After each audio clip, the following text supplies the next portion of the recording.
Well, I want to start this morning by thanking all of you for reaching out to me because of the recent heart procedure I had. I'm doing well, but I'm rehabilitating, and I'm going to be doing some cardiac rehab at the hospital because my heart has been through a lot and I have to build it back up.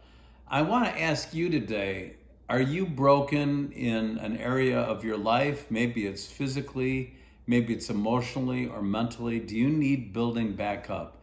Let's talk about it in your morning cup of inspiration. And I actually have hot chocolate in there today. Tastes good out of this mug. We all go through things. This morning I was dealing with some issues my daughter has had.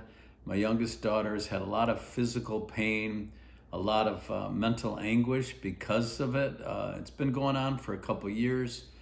Pam and I have some dear friends, and the husband is in the hospital. He's in an induced coma because he woke up one day and didn't know for sure what his name was or what year it was. And we've been praying through these things.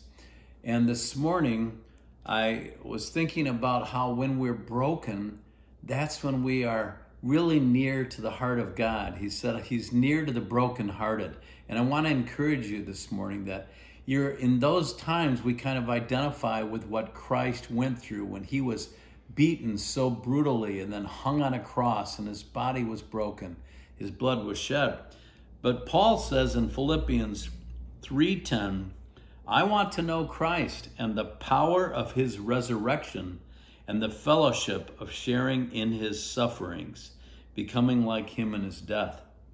You see, when we come to the Lord, we all have to die in a way. We have to die to ourselves, to our selfish desires. And maybe God has you at a point today where you are feeling broken. You need to turn it over to him.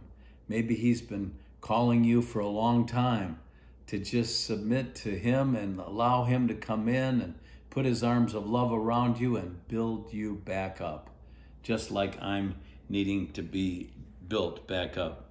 And this morning, as I was praying for my daughter and for our friend, I opened my Bible to a passage in Jeremiah 31, and I have these verses underlined. It's in the new NIV version, verses 3 and 4 of Jeremiah 31. I have loved you with an everlasting love. I have drawn you with loving kindness. I will build you up again, and you will be rebuilt. O Virgin Israel, again you will take up your tambourines and go out to dance with the joyful. God will rebuild you, and you will dance again. That's the message I feel like the Lord wanted me to bring you today. If you need to be built back up, just like I'm going to build my heart back up, we need to get stronger, and God is the one that can do that for you. Thanks so much for joining me, and I'll talk to you soon for another morning cup of inspiration.